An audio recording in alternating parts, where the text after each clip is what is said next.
知りたくない、知りたくない、知りたくない。あら、来世。聞いた。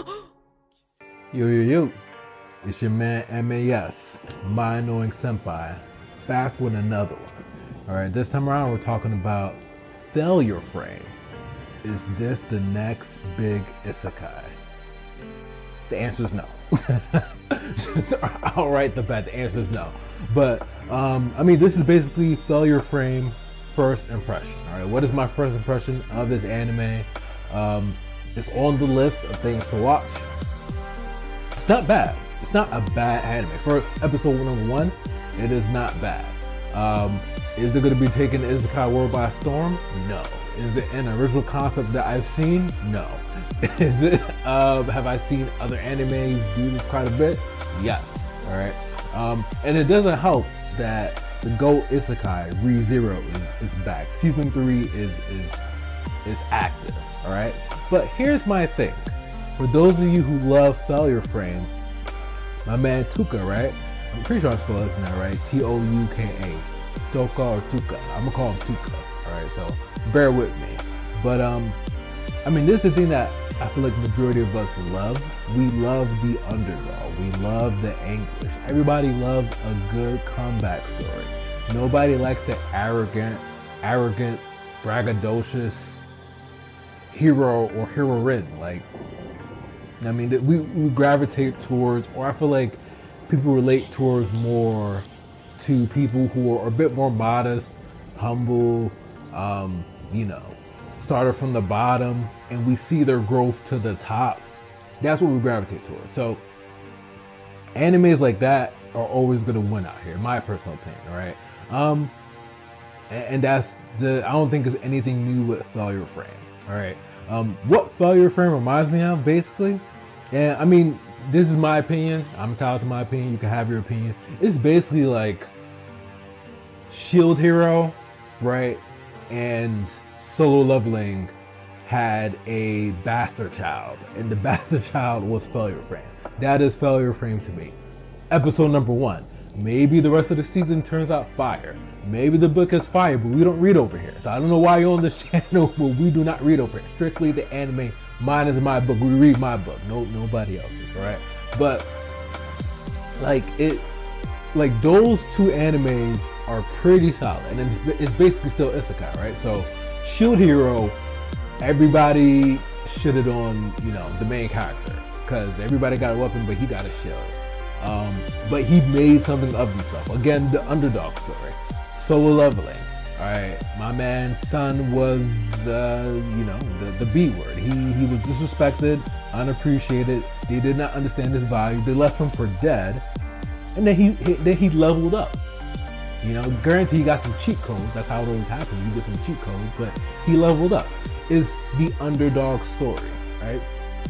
Failure frame essentially is like those two. The only issue with failure frame, at least like episode 1, excuse me, is basically like, I feel like they rushed it, if that makes sense. They definitely rushed it. There are a few moments in episode 1, if you're watching, that like they didn't really build too much on, I won't say not only what was happening, but like the progression of it. And that's something I had to learn myself the hard way with, you know, creating my own stories. Like, all right, like you really need to be cognizant of pacing. You really need to be cognizant of like transition scenes, right? Most quality anime to like above average anime, like they're really good at transition scenes. And then sometimes it might not be the anime's fault. It might be like, all right, well, you only have like a certain number of minutes to tell a chapter per se, and maybe the book has so much content that like, at least like the book chapter 1 of the actual like anime has so much content that they couldn't possibly fit it all in a 24-hour episode. So like they rushed that shit, right? I mean, I'm not saying this anime did it, but some animes do. Like they rushed it. So like if you read the book, always the books are the real prize. The book is always the real prize. So even though we don't read over here, I understand the value of reading. If you want the real story, no censorship, none of that hoopla, like the book will have it from beginning to end, all the details, all the tea, right? But the anime, it only has so many minutes to tell the story, right? So they can't cram everything in. So I'm assuming maybe that's what happened with Failure Frame, with some of the stuff feeling a little bit rushed. Like, hey, you didn't they could have fleshed it out a little bit more, but maybe they were being rushed. Meaning hey, maybe that chapter 1 was so dynamic in the book that they had to cram the best parts in, all right? But my man Toka was disrespected. They're always disrespected, all right? Who's not being disrespected? People in my house disrespect me. You can't help it, right? It's 2024, you getting disrespected somewhere or another, whether it's by your parents, your boss, somebody's disrespecting you, all right? But you gotta maintain your peace. Anyway, my man Tuka was being disrespected.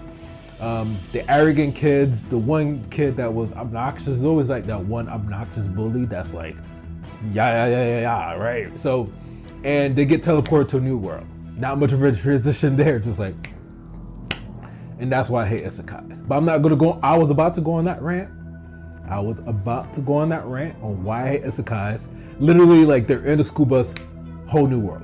No, that's, what are we doing?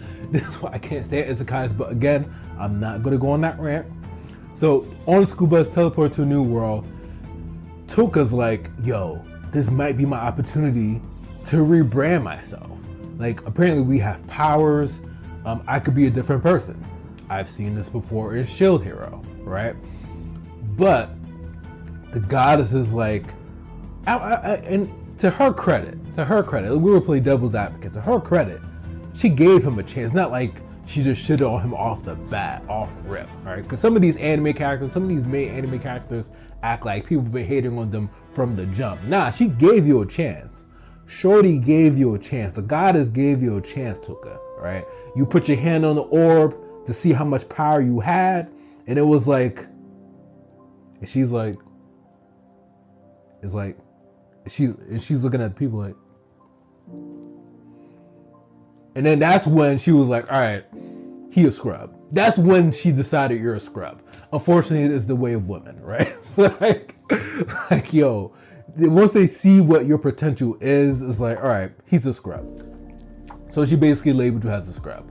And you had the opportunity to prove yourself, and maybe the orb was faulty, right? Maybe somebody's gonna spoil it. Hopefully you guys don't spoil it in the comments. But the orb showed off your potential. Your potential was not great. She feels like she was cheated, and she's all right, he's a scrub. But apparently they have a ritual of what they do to scrubs in that world. So she sent them to some ruins for scrubs, right? There's a name for the ruins, but I'm just calling it the ruins of scrubs, right? So she sent them there. And he's thinking that people in his class was maybe going to defend him. I guess the one that was bullied was going to defend him, but he put his hand on the orb and he had crazy potential. And he's nah, I'm not like you. I'm in a new world and I'm gonna make something of myself. So I'm not you. So you can go to the room, the scrubs. I'm staying here. And he had that demonic laugh, the other loser that turned out to be very super powered. That's where it starts. And then, in the dungeon, he's testing out his abilities to paralyze and poison stuff. Whereas all right, I thought these abilities were trash. The goddess said these abilities were trash. Of course, she exaggerated. What woman doesn't exaggerate sometimes? It's oh, no, you ain't shit. And then he was about to die. He's damn, my power isn't gonna work. And then it works. So he's oh, okay, because I'm not completely shit, right? And that's when I think he's building up to the whole, in the next episode, really testing out his low-level abilities, right? But the whole aspect is, I've seen this dance before, all right? I've seen it with solo leveling for what I've seen. Again, I haven't seen the rest of this season of Failure Frame. I will continue watching, very entertaining. It's not, all because I haven't seen anything new doesn't make it a bad anime. It's just not the isekai, the next step of isekai, the next genre of isekais. To me, the best isekai still so far are ReZero and then Jobless Reincarnation. So far, there's more. Of course, Reincarnation has a slime, but those are in terms of isekai being a genre, which I still think is a shit genre. Those are still the best. And then my unsolicited favorite, Konosuba, right? To me, it's great. But I'm not like I'm objective. I could be objective. Konosuba is not like the best isekai, but it's funny as fuck to me. But like it's nothing that I haven't seen before. But it could get better. And Solo Leveling is better. Rising of the Shield Hero is better. I didn't finish this. I still gotta finish it, but that's better. But there's just better stuff out there. But no, I do not think Failure Frame for first impressions, I do not think is gonna take the isekai world by storm, but we will see. Maybe I'll be proven wrong. But check out my future videos about Failure Frame. I'll go into it in more detail. I'm definitely, like I said, it's not bad, so I'm excited to like see what happens. But just be on the lookout for the next videos. But again, my name is MAS. Again, if you like the content, please like, comment, subscribe. I'm out.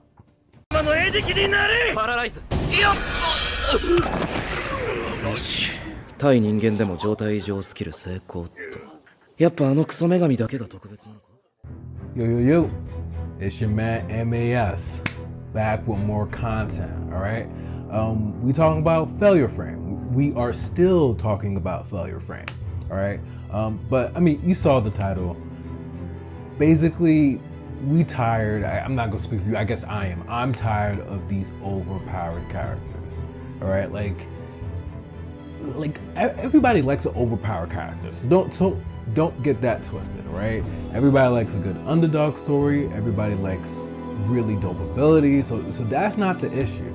The issue is, come on. I can't be the only one. Like, I'm tired of these overpowered characters. Not everybody can be overpowered. It don't make no sense. And we talking about Failure Frame and another overpowered character. We just go to jump into it, right? So here's the thing. Abilities have limitations, right? That's nothing new, that's nothing crazy. I think that's what makes most animes and shows unique, is certain characters' limitations. And I feel like I made a note of that when you're creating a series or just in general. Like, people really get sucked into the whole Super Saiyan, next gear, like Sharingan, like these really dope abilities. But the thing that people I feel like kind of gloss over is that the thing that makes it really, really good is the limitations. And people really don't, I feel like the masses don't really think about that in terms of like, really good abilities stand out to people a lot better when there's really solid limitations. Meaning like, oh, okay, like this person can't use this ability if this condition isn't met. I mean, for Pete's sake, that's the reason why Yu-Gi-Oh was on top of the world. Yes, I am about to go on that rant about Yu-Gi-Oh. To me, Yu-Gi-Oh is one of the dopest games out there. Yu-Gi-Oh, just in terms of the principle, the cards, there were rules, there were limitations. And as time progressed, with Yu-Gi-Oh, those limitations started to get more lenient and more lenient and more lenient to the point that like, you could summon what, like 5, 8-star monsters in one go. Like it just started becoming ridiculous, right? I mean, I essentially stopped playing Yu-Gi-Oh when what was it? Like there was no definitive perfect deck. I mean, that's just me personally. Like I like to, what do you call it? Like max out your character. I like to like perfection. But the issue with Yu-Gi-Oh was like every card was meant to counter every card. There's no like, it's infinite, meaning like they could always create a new card that counters that card. And at that point, once I understood that concept, I'm like, yeah, Yu-Gi-Oh's trash. To me, like the battling now is trash because they could just make a new card to counter that meta strategy or whatever. But that's here neither, it's nowhere. Like we're not talking about Yu-Gi-Oh, right? Just the essence of Yu-Gi-Oh meaning the cards that had rules and limitations, and that's what made things good. And that's the same thing with most anime characters, especially anime characters who are OP in terms of anime characters' abilities, right? It's like, all right, you only have a certain amount of stamina, you only have a certain amount of mana, like that's what makes it, like that's the thrill of it. You get me? It's not just overpoweredness for the sake of being overpowered. It's like the limitations read into it as well. And then my thing is like, and I know people make series about it, like in terms of like I overpower or OP character battle royale, like Goku versus Sasuke versus, you know, like who, like those kind of things would be interesting to me because all right, let's just pit overpowered character over versus the other overpowered character. But like in these shows, it's typically like one overpowered character, and there's really no competition.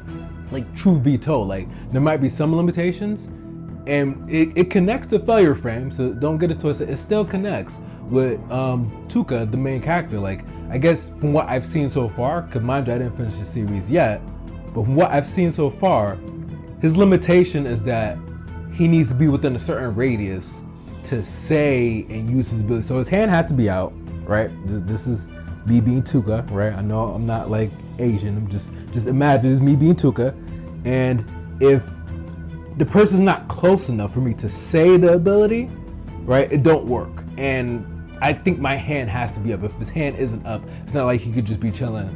It's like paralyzed. Like he can't do it. He I think his hand has to physically be up. It's not like maybe you can't see it, but my hand is kind of raised. It can't be like poison. Like it can't. I think it has to be like a certain angle. So I guess that's the limitation. And I guess that's what makes it overpowered, right? But I'm just tired of these overpowered characters. Like, for me, the shows that stand out to me more are shows like Re:Zero, Berserk. And Berserk is like a great example. Like, Guts is technically overpoweredly strong, but like, if you really understand Berserk, like compared to like the other characters, Guts, like the other like god hands, Guts is like the weakest one. Like, every god hand for the most part thrash Berserk minus the trash god hands, you know, like not every god hand is made the same, right? So there's certain god hands that Guts, a regular person can wipe the floor with, but that's what makes it appealing. It's like Guts is always the underdog, literally, because these god hands are like thrash, they pretty much do whatever they want, and Guts is always fighting uphill battle and always struggling in these fights. Same thing with Re:Zero. It's like Subaru, like his ability isn't really combative. Granted, his ability is OP, but that's what makes it more engaging. It's a bit more of a struggle, it's a bit more of a thrill. Versus Paralyzed, Poison, done. It's like, it's not, and I'm watching it, and again, it's not a bad show. It's a solid show. It's just like my God, how far can we go with this overpowered? It's like, aren't you guys tired? Like, honestly, we got Toka for Failure Frame, and then we have One Punch Man. Like, don't you guys get tired of just blatant strength? Like, there's no much limitations. Like, credit to Failure Frame, at least it's like, yeah, his hand gotta be, you know, it's not like, no, his hand gotta right here, and you know, if it's not like that, maybe the ability doesn't go through, maybe, right? Because like I said, I haven't finished it, so maybe as I continue to watch, his ability levels up, which it did, and it can now do multiple things. So maybe it'll get to a point where he can be like this, like paralyzed, and then like it just works from like halfway across the map. That could be a thing. He's already overpowered, right? I mean, he's in the title. Just, I don't know. I want something a bit more refreshing. Like, I know it's a recipe that never gets old. It's almost like the romance where it's like guy chase girl or girl chase guy. Like, there's certain recipes in animes that never go wrong. That's typically like, I would say like the shonen recipe, but like that's the recipe that's really popular nowadays in terms of just like a character that's OP. You see it in all these isekai titles. Like, I died in another world and came back a megastar. I died in another world and came back level 990. Like it's so popular and people are eating it up. So it's like, yo, like, why stop something that works, right? Like, that premise is really popular. That premise really works. To me, it just kind of gets tiring. Like, that's the truth of the matter. It's like, and for me, this is my own story again, Citizen Evil, this the shirt, you know, I got a shameless plug. But for me, a very big thing for me, if you're gonna go the overpowered route, that's fine. But with my own series, the thing that makes a character really good, or the thing that makes a story really good, isn't the main character, contrary to like how people might perceive it. It's the villain, right? To me, an overpowered villain makes the entire story really good, right? I feel like in most of these stories, the villain is very like vague. The villain is very ambiguous. You know, the Demon King, never seen that, never seen that do a day in my life, but you know, it's a shadowy figure, really big monsters, but it's just like, you notice that too, like in these shows, the main character is very small, and then the person he's fighting is huge, right? But then like, they washed, like the main character, these small main characters, these small children, just washed them, and it's not entertaining. Like, maybe it's entertaining in the moment, but at least for me, after you've seen a certain amount of anime, it's like, yeah, I gotta get something new. Keep referencing Berserk, but like, yeah, like Griffith was an amazing villain. That's what made Berserk so great. That's what still makes Berserk such a cult classic. Like, yeah, Guts is OP, but a lot of the storytelling is centered around Griffith and what he's done to get to where he's at and why he's like, he is the epitome of a really good villain, and that's what makes the show. All right, it's like Mario and Bowser, right? It's like Bowser is the focal point, but it defeats the purpose for me if anytime you know Mario's gonna wash Bowser, like, unless you're just a trash gamer, like you're going to wash Bowser. Like, that's how it's written in the Bible. Mario shall douse Bowser, all right? Because you have to beat the game, so that's what's going to happen, right? But villains really do make up really good characters. So again, nothing wrong with these OP characters, but if you're gonna have these OP characters, at least have some OP villains, all right? Me watching Toka and Fire Frame so far, like, Toka's basically washing everybody, like literally, like, and you know, there'll be like that one character here or there where he's slightly stronger. It's kind of like Overlord too, like, he just washes everybody, just washing everybody. Like, my friend, like, it's not getting that entertaining, all right? Stop these OP characters. Let's just bring something a little bit more original. Like, they can be OP, but let's, like, not OP where it's like, maybe OP where like there's a bit more restrictions. Let's do that. Like, and people might be saying I'm capping or I'm ridiculous, but like, put a little bit more restrictions in, and you'll find the series is a little bit more entertaining. But I mean, who am I to talk? The show is selling, right? So it is what it is. But yeah, that's the video Failure Frame. No more OP characters, at least for me. But it's your man MAS. I'm out. ついには自ら本当の自分を忘却してしまうほどに、俺は優しくて普通な空気モブの三森十日をずっと演じ続けてきたんだからな。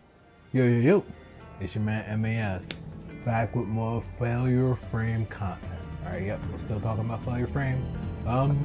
Definitely still a good watch so far, but in regards to just isekai shows in general, you gotta give it up, right?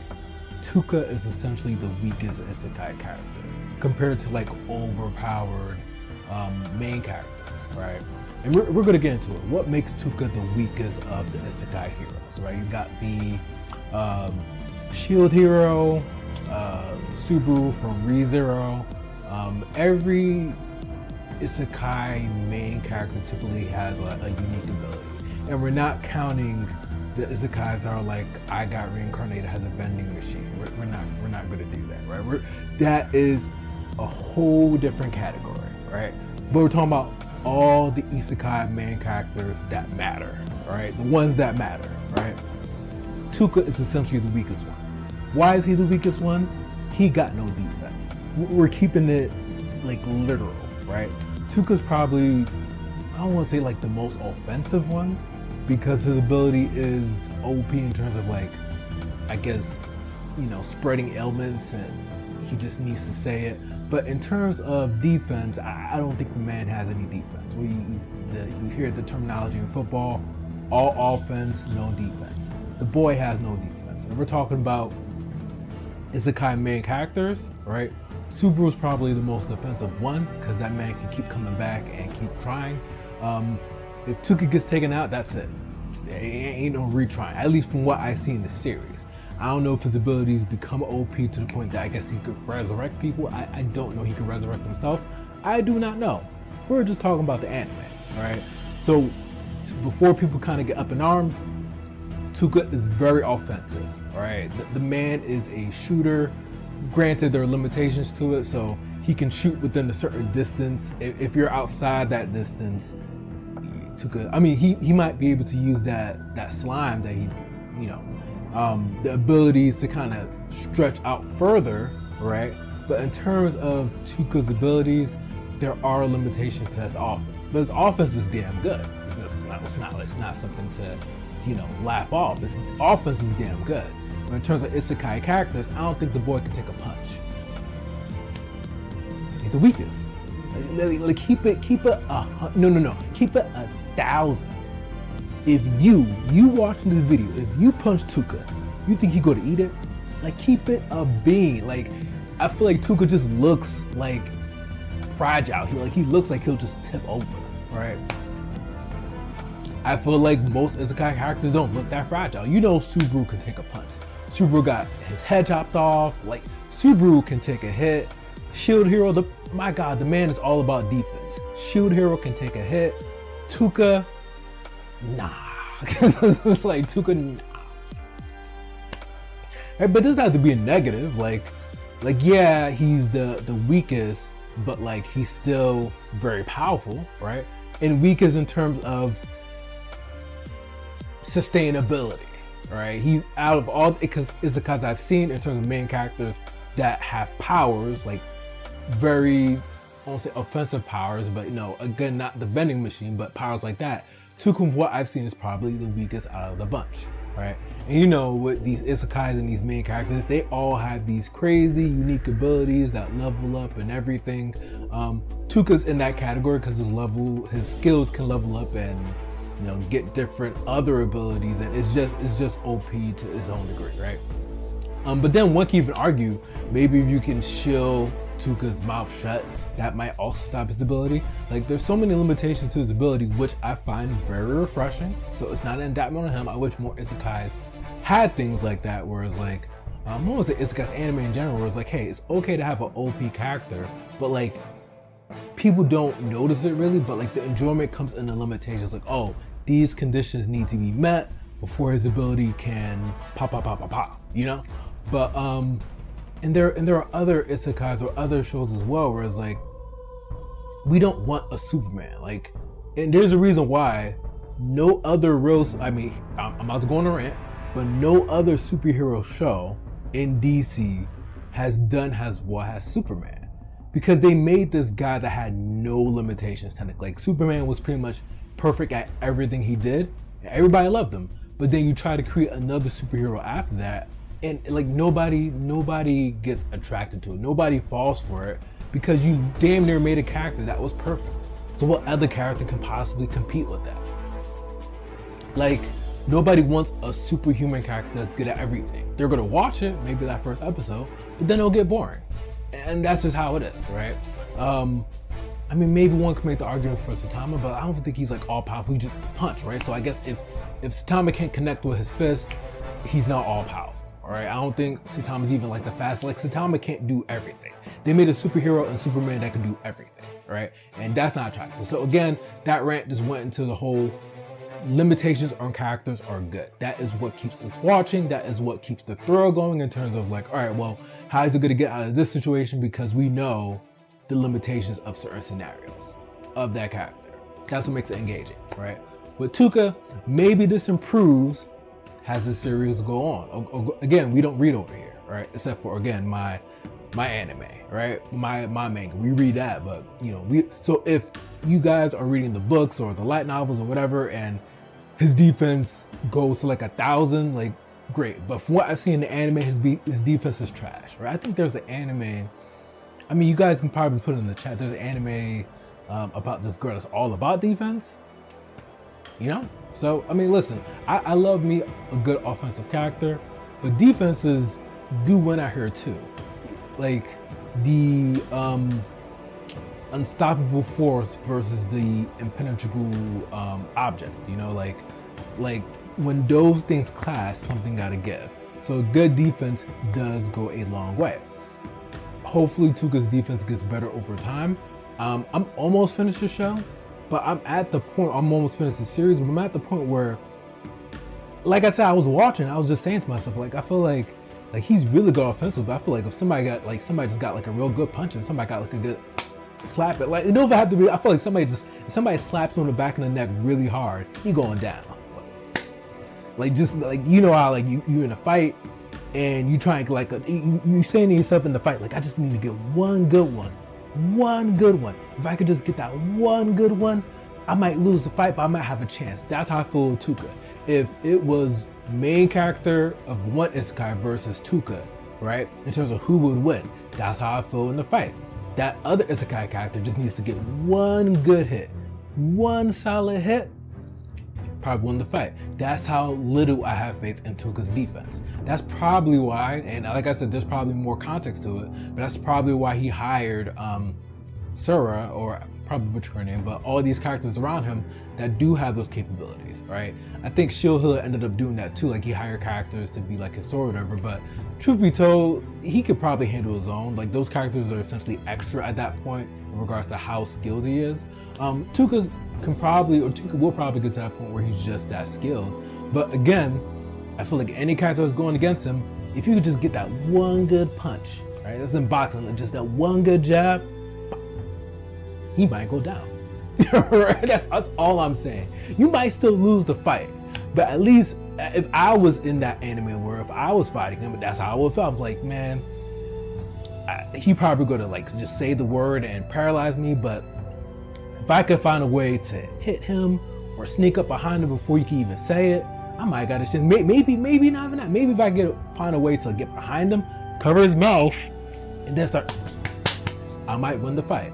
That's how confident I feel in my abilities, and that's how little I feel in Toka's defense. All right, but again, the way he's playing it, he's such an intelligent character that you can tell like he's not going to put himself in that position because of what he's done so far in the series and the people that he's put around him in the situation. Like he's one of those characters that's very well aware of his limitations. All right, he's not like a Goku where it's like not really aware of his limitations, just keep going at it until he levels up. Like he's very well aware of his limitations, so he's very cautious. So I don't think even if he's like the weakest character defensively wise, I don't think he's ever going to put himself in a position to be that vulnerable, right?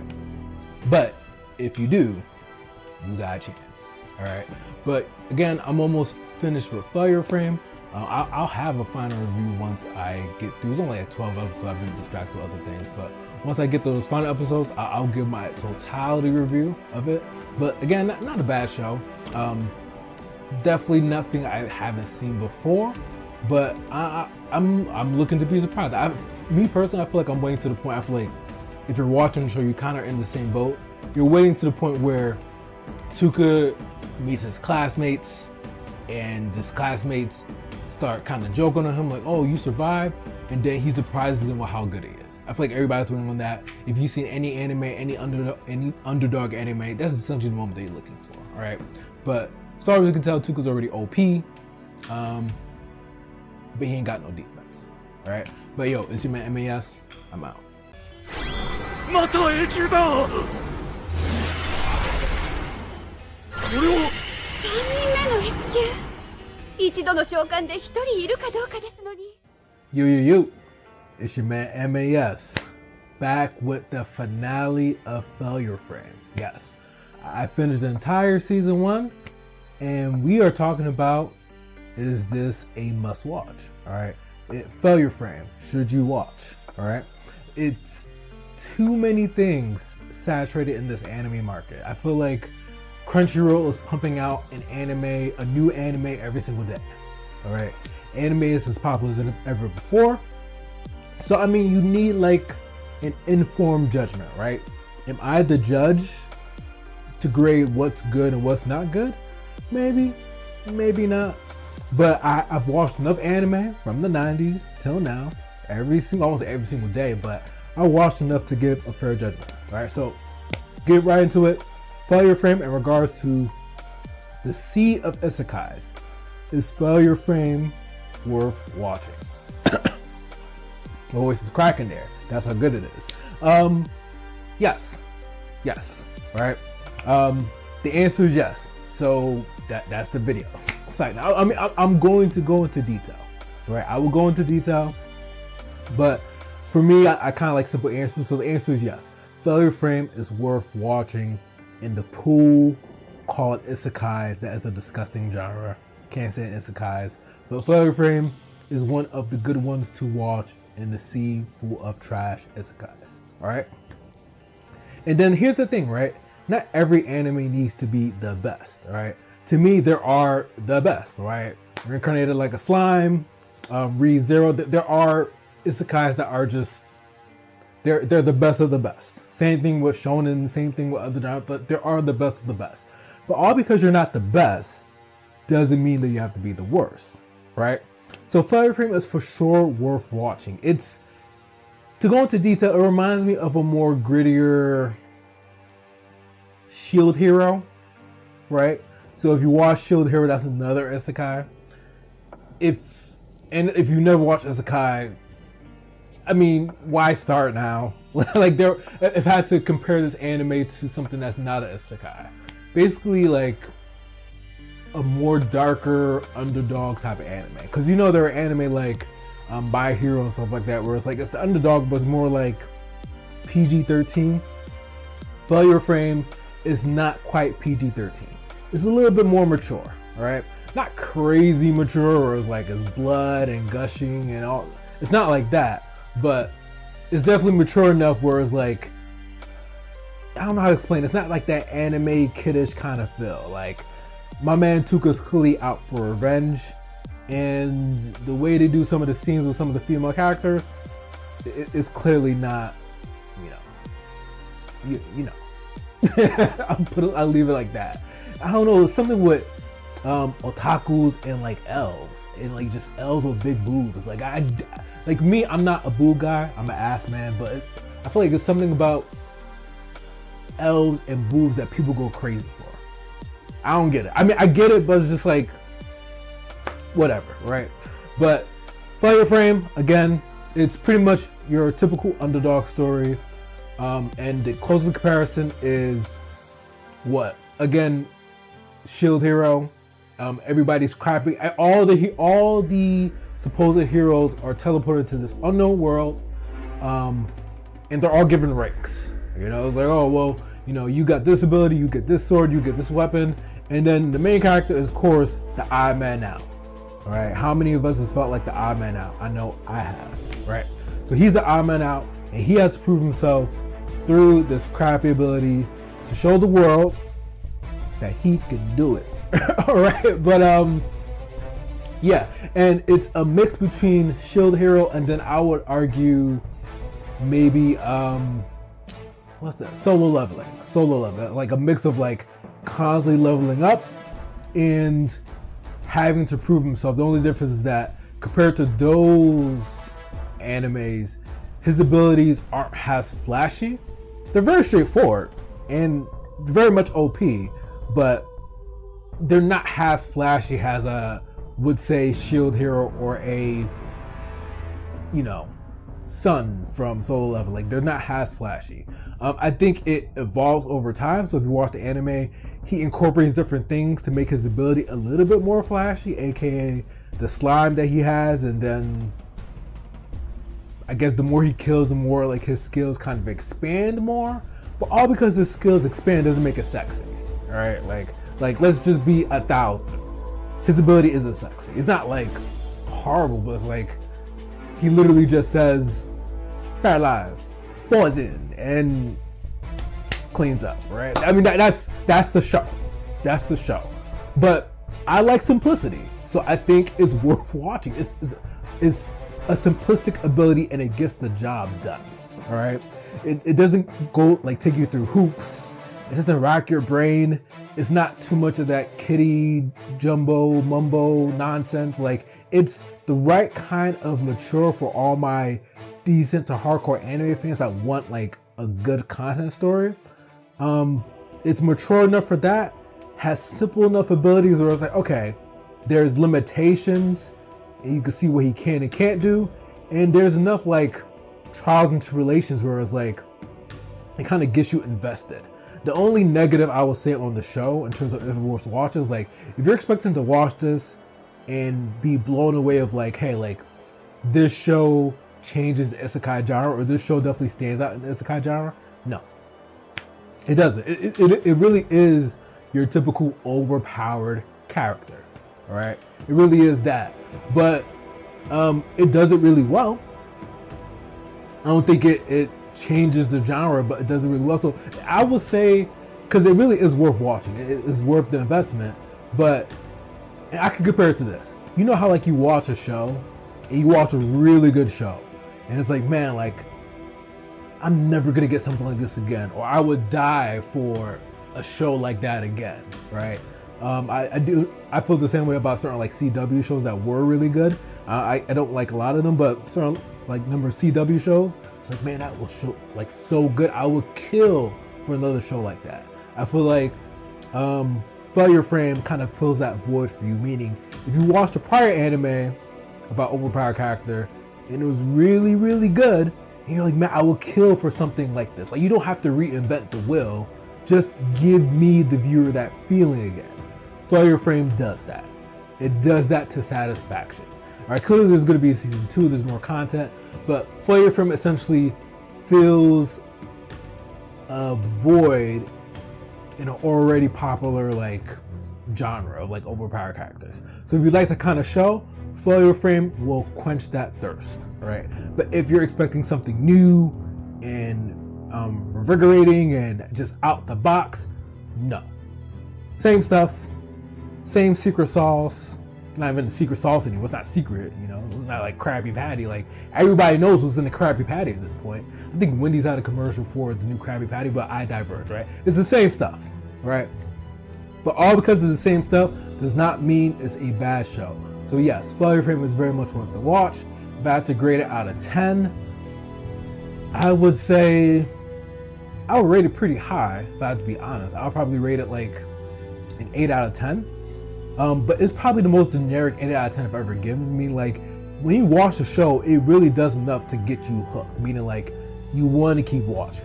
You want to keep watching. There's some shows that are like overpowered characters, but like, I feel like the first 1 or 2 episodes, like, it's just not that, like, you know what's coming, but like, it's not engaged. It doesn't make me want to watch.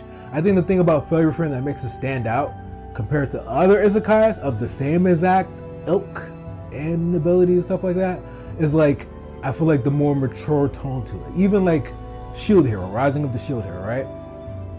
It was mature, but like, nah. Like, you can tell in Failure Frame when he's talking about his real life and the abuse he took when he was a child by his real parents and how his aunt saved him. Like, you could tell, like, it's a certain sense of maturity that was like, oh, I won't say I can relate to that, but like, yeah, this isn't that nice whole, I've always lived a great life. And it's not even like a whole I'm a loser either. Like, it's very realistic, and I think that's what kind of captures you in terms of even him wanting revenge and the really cool comparisons and similarities of like, oh, this person reminds me of my aunt, oh, he reminds me of my uncle, I want to do better. Like, it's that kind of show. And I think that's one of the core elements that makes it different from the other isekais. If I had to pinpoint something that makes it different, that hooks you. So Failure Frame, it's mad generic, so don't get it twisted. It is generic as hell, but it's a solid 8 out of 10 generic. It gets the job done, right? But that's Failure Frame as a whole. When season 2 comes out, I'll definitely watch to see if anything more progresses. But again, if you like the content, please like, comment, and subscribe. It's your man MAS. Please check out my comic, Citizen Evil. If you like my commentary, check out my comic, check out my anime. All right, we pushing out here, but I'm out.